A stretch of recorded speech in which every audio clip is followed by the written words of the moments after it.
So I got some requests here, raw bras. I mean, nothing personal against the raw bras, but why do they use the name raw bras?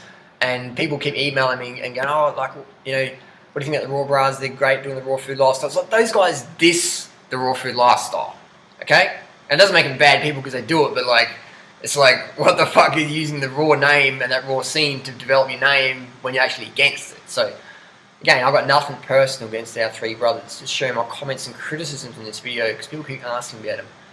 So, raw bras recently put up a video of Denise Minger, raw vegan diet warning, and the question is, another question I've got here is, one of the questions is, I don't mean to sound rude, but have the raw bras had their legs in plaster or been in wheelchairs and recently started walking as their arms are so much bigger than their legs in this video?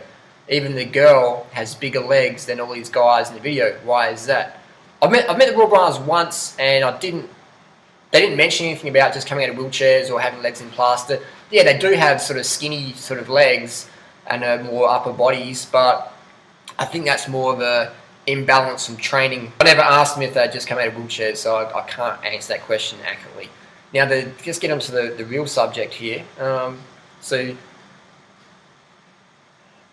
Denise Minger, who's like a 20-year-old blogger who claims to debunk the Chinese. So, we've got a 20-year-old English student who's debunked Professor Colin Campbell, who's like a nutritional biochemist, the forefather of nutritional biochemistry. 20-year-old bloggers debunked that because she's an English student, okay?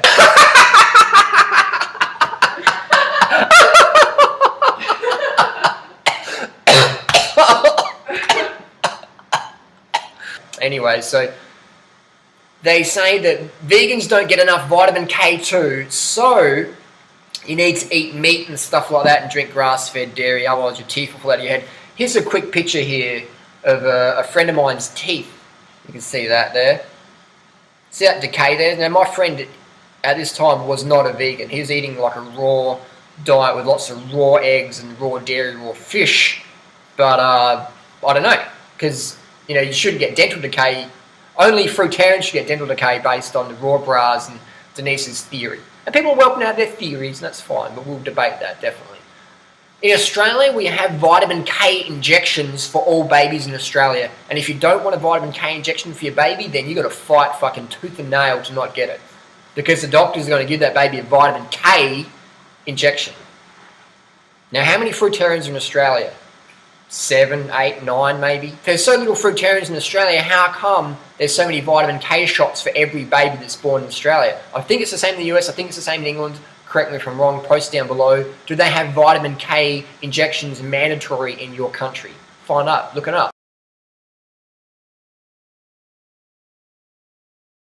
Then in Australia, we have the largest production and consumption of grass-fed dairy and beef. That's why Australia has the colon cancer rates and the heart disease rates.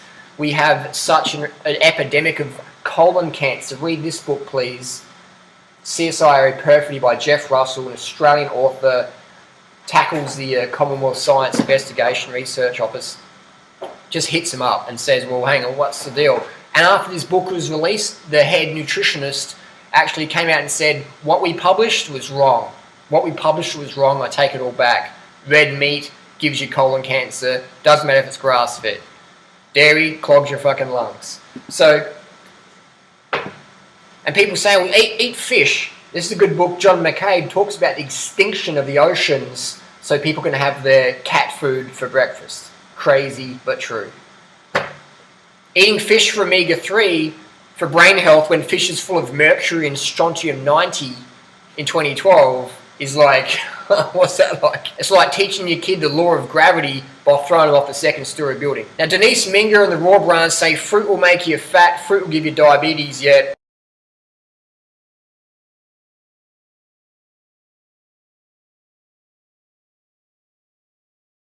Denise gets most of her calories still from fruit, yet they use Denise Minger as like a low-carb authority, yet that's absolute nonsense. Read Dr. Neil Barnard's book, Clinical Evidence, High Carbohydrate Diets for the Win. And while you're at it, check out John Robbins' book, Food Revolution, for people who say vegan lifestyle is not sustainable. Now, Denise and that like to pretend that you can only have dental issues if you're an 80-10 tenner. Okay, so how the fuck do we explain things like 2.7 million dentists in the world? 2.7 million dentists in the world. Is that because of all the fruitarians in the world? I don't fucking think so. Now let's go to another grass-fed country, Brazil. Brazil produces, behind Australia, the most grass-fed beef, and Brazil has over 8 million toothless people. At over 90 kilograms of beef consumed per capita, then how come they got dentist issues? They must have a shitload of fruitarians in Brazil. But last time I checked, my friends that go to Brazil for fruit are sorely disappointed. And in Canada, tooth disease is the #1 childhood disease in Canada, only followed by asthma. Tooth disease is #1, asthma is #2. So there must be a shitload of fruitarian children born in Canada for them to have tooth issues. I mean, there must be literally millions of children in Canada, and there must be millions of fruitarians in Canada. And one of the raw bras said that his health diagnosis, they did the raw food lifestyle for a couple of weeks, couple of months, but hang on, here's the reality. These guys are from Georgia. And who the fuck's going to give up Georgia's mum's home cooking? Who's going to give up that? You're telling me these guys, these frat bras, sinking beers and getting drunk and eating meat lovers pizzas, are instantly going to go, wow, we're going to do the fruitarian thing. Bullshit, man. Bullshit. You guys are not doing it, man. You can tell. I mean, the raw bras are so anti-raw foodist and so anti-vegan. They say if you do a raw food or a vegan diet, you will not be able to conceive babies, which is absolute nonsense. Because who the fuck is using a vegan diet or a raw food lifestyle for contraception now? If that was true, then how did Doug and Roz have a baby? How come I had to have a vasectomy? Danimal says if you're a vegan or a fruitarian, you won't get an erection. I wish I could show you my Madonna on YouTube.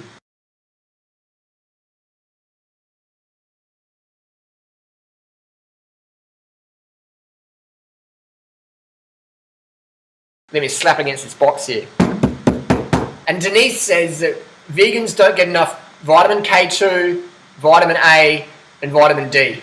Last time I checked, vitamin D comes from the sunshine.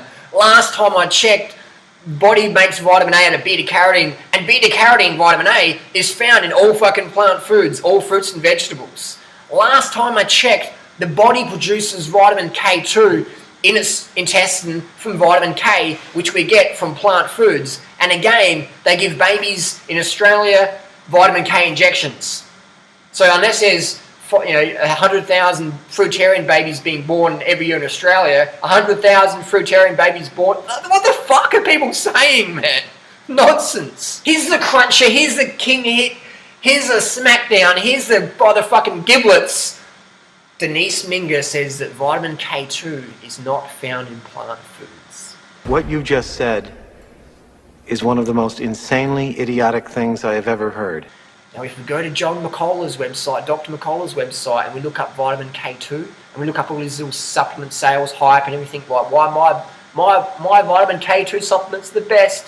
Why? Because McCullough's vitamin K2 supplement comes from Japanese natto.